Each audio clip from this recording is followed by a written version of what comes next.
Hay que decir que en cuanto al origen de la esclavitud africana en América y sus procedencias geográficas, desde el continente africano, lo primero que hay que evidenciar, y como todos sabemos, es que la trata transatlántica de africanos constituye la primera migración transcontinental masiva en la historia del hemisferio y de la humanidad.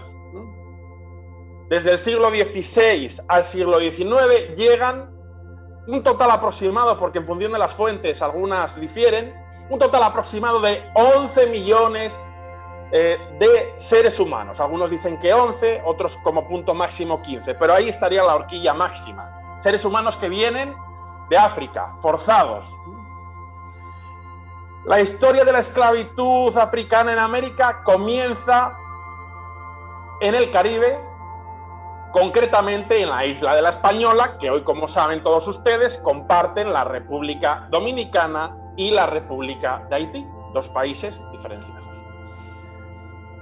Debemos recordar cómo, gracias a las gestiones y a la crítica de Fray Bartolomé de las Casas, obispo de Chiapas, se opone a la explotación de los indios, de los nativos americanos, provocando así la importación de africanos, porque necesitaban mano de obra para producir en un continente tan rico como es el América, aunque con diferencias a nivel de económicas de los productos que se explotan, etcétera, etcétera, porque es una geografía muy amplia y con mucha variabilidad tipológica, pero hacía falta mano de obra. Entonces, si en el año 1530 el rey Carlos I acaba o abole la esclavitud de los nativos americanos, de los indios, lógicamente había que importar esclavos de África.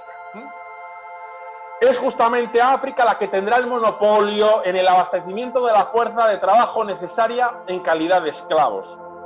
Y la demanda de esclavos africanos va a ir en aumento a lo largo de los siglos de la dominación europea de los territorios americanos.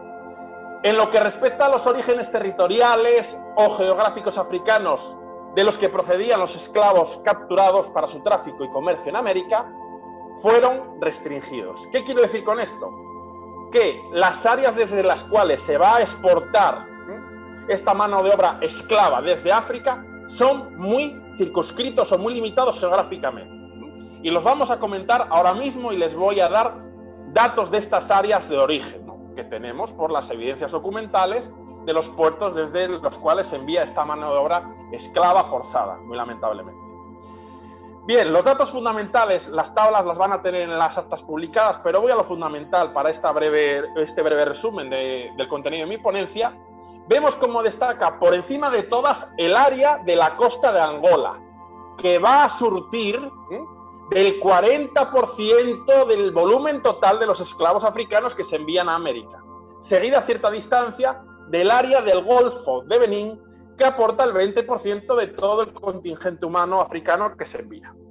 Y en tercer lugar, en importancia, el área del Golfo de Guinea con el 15%. Es decir, que estas tres áreas suman en total el 75% de los africanos que se van a enviar a América. Por tanto, vemos una gran concentración en las áreas desde las que se exporta mano de obra esclava a América. Si bien es cierto, vemos como todos son áreas de zonas costeras. Que se exporten desde esas zonas no significa que todos los esclavos sean de esas zonas costeras, sino que ahí eran donde estaban los principales puertos desde los cuales se enviaban a América.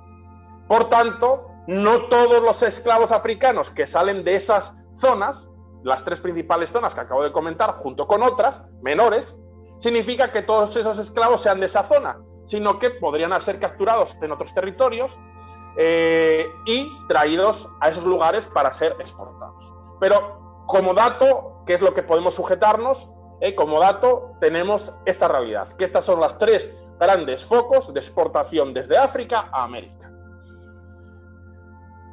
Dicho esto, quisiera referirme al gran negocio de la esclavitud africana, porque lamentablemente, pero era así, era un negocio, y el destino que van a tener las poblaciones africanas en América, es decir, a dónde van, en qué territorios americanos asientan más población de mano de obra esclava africana Y todo esto va a estar siempre motivado por cuestiones de índole demográfica, geográfica e intereses económicos e inclusive sociales de los países europeos que tienen dominio o posesiones en América, y lo vamos a comentar ahora.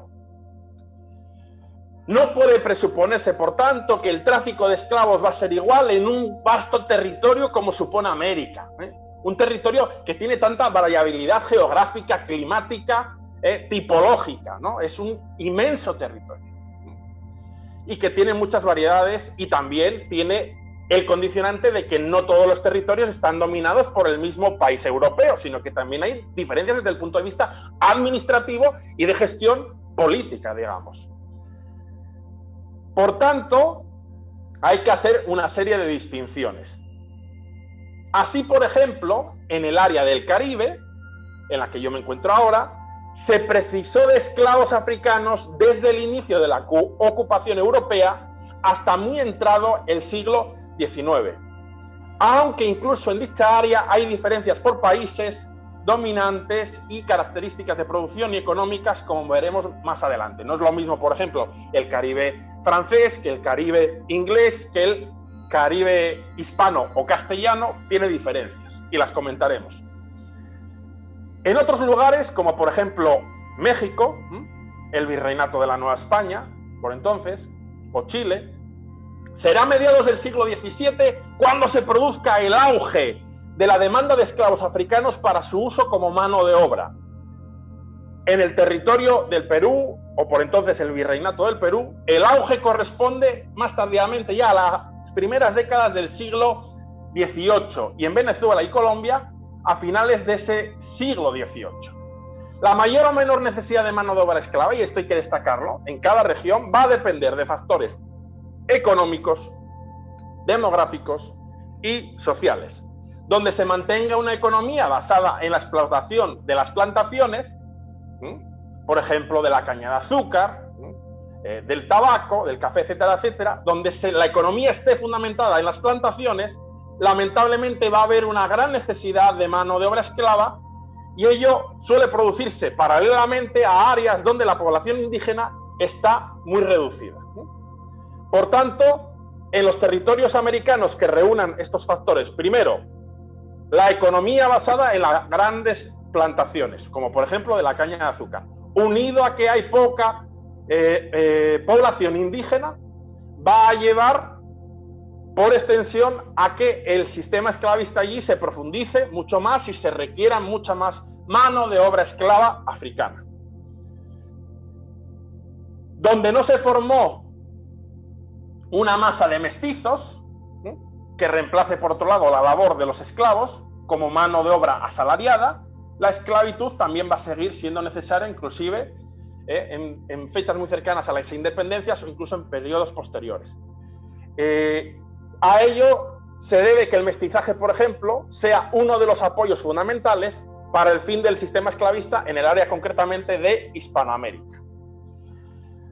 Un ejemplo paradigmático de la importancia del mestizaje lo tenemos en el territorio que corresponde a México, que lo voy a comentar brevemente porque es muy clarificador. A partir de mediados del siglo XVI la tendencia va en una dirección clara del aumento del mestizaje, de tal modo que a inicios del siglo XIX, ya avanzado el tiempo, los europeos solo son el 0,2% de la población, los africanos puros el 0,1%, los nativoamericanos o indios un 60%, y los mestizos suponen más del 30%. Entonces aquí hay mestizos que pueden suplir como mano de obra asalariada a ese sistema esclavista que va a acabar. De ello podemos ver que se deduce que México era un país mestizo capaz de sustituir a esa población esclava africana sin mayores problemas.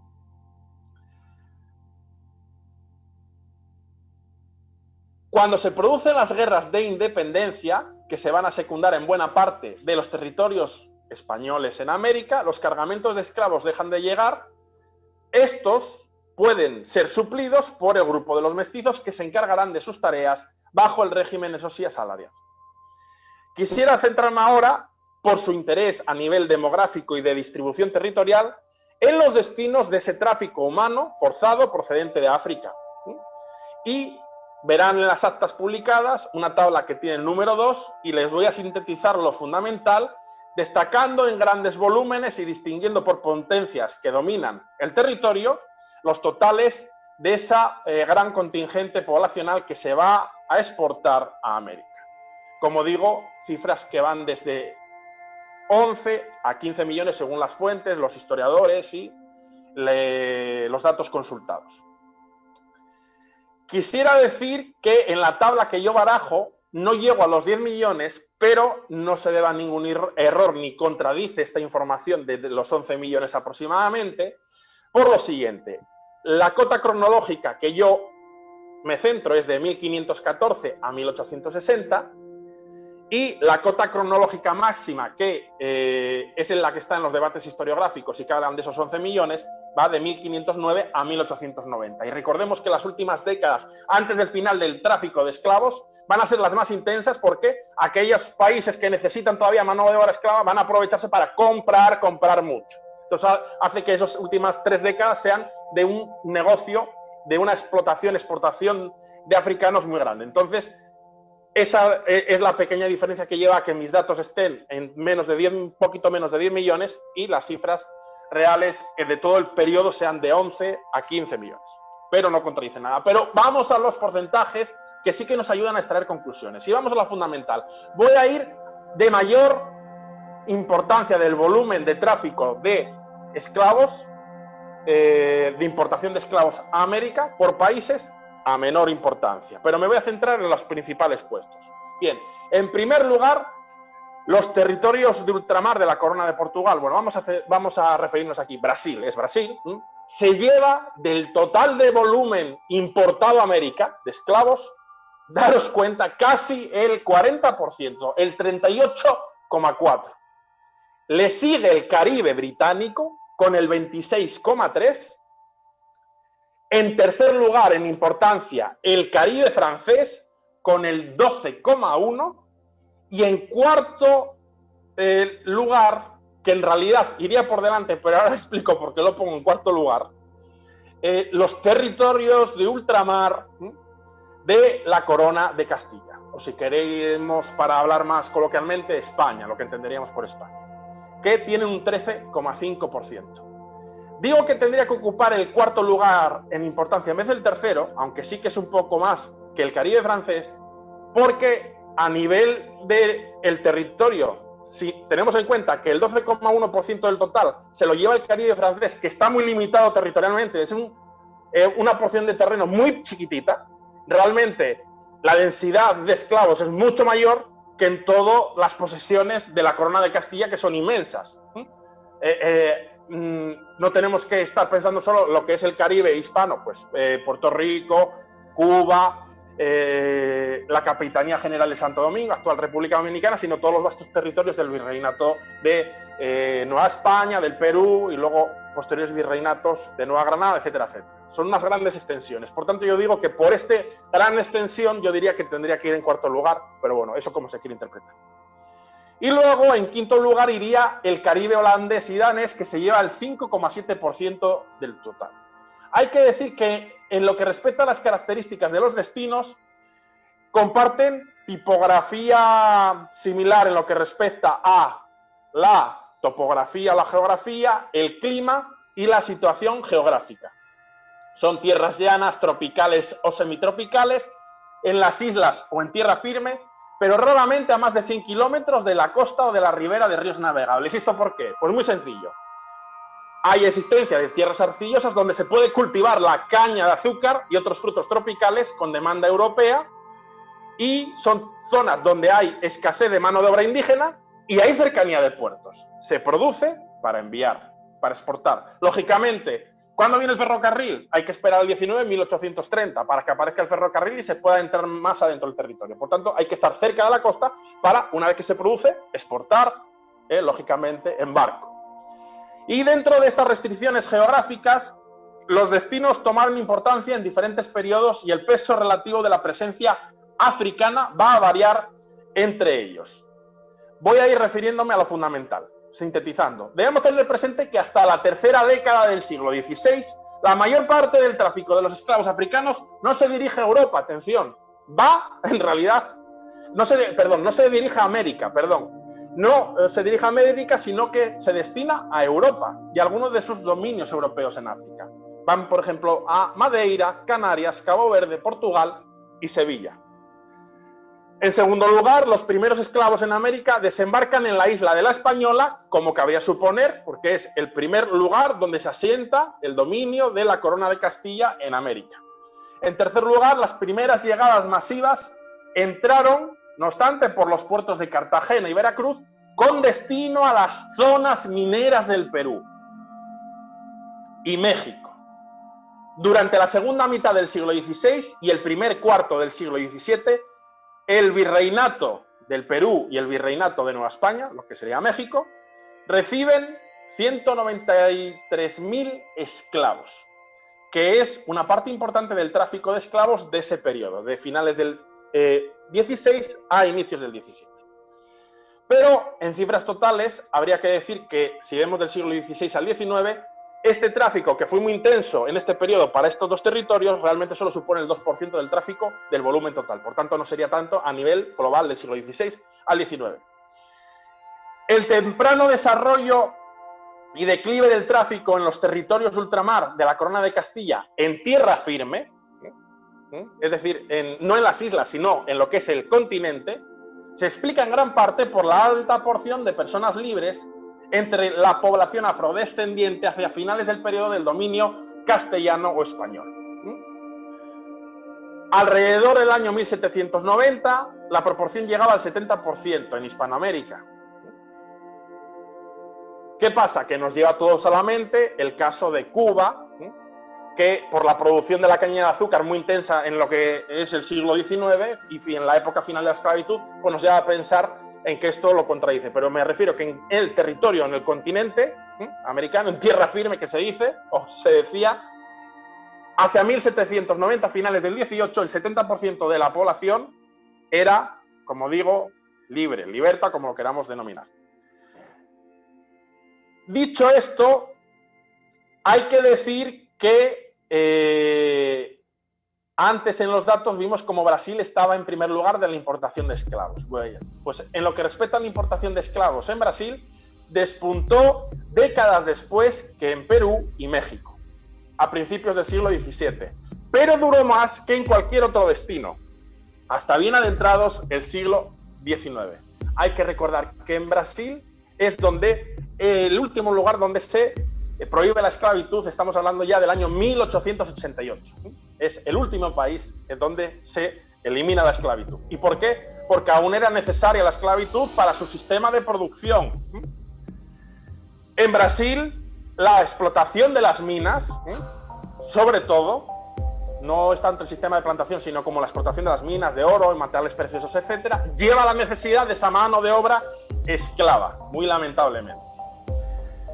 Dicho esto, para avanzar y resumir, que ya me estoy extendiendo bastante en el tiempo y no quiero aburrirles, en lo que respecta a la trata en las Antillas británicas, francesas y holandesas, va a despegar a mediados del siglo XVII y se centra en la producción, explotación de la caña de azúcar, que alcanza su punto máximo, el sistema de la esclavitud, en el siglo XVIII y casi desaparece después de la primera mitad del XIX.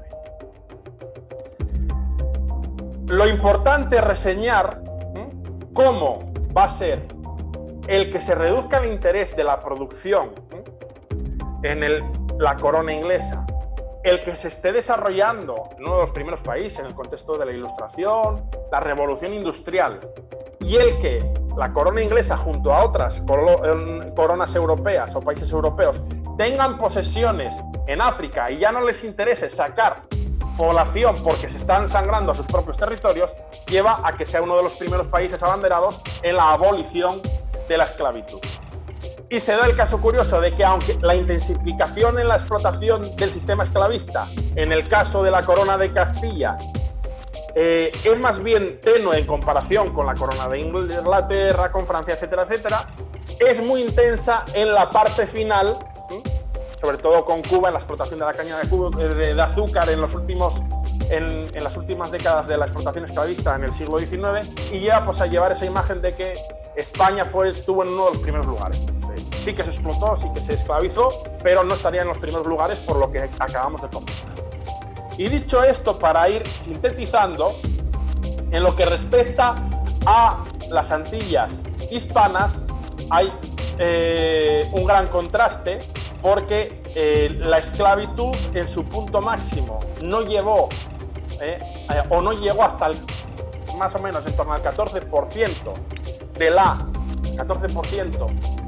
la población en el caso de la Capitanía General de Santo Domingo, mientras que en la parte francesa era más del 90%, que llevó a una gran tensión social, que lleva pues a la Gran Revolución y al Haití libre en el año 1791. Bien, tenía muchos más datos para comentarles, pero dado que ya me estoy excediendo un poquito del tiempo y me gusta cumplir en eso, quisiera quedarme con lo siguiente. Vemos cómo, por concluir, los territorios de África desde los que se exporta la mano de obra esclava son limitados. Esto se debe a que allí hay principales puertos, a los cuales se lleva esa población esclava africana que se va a enviar a América.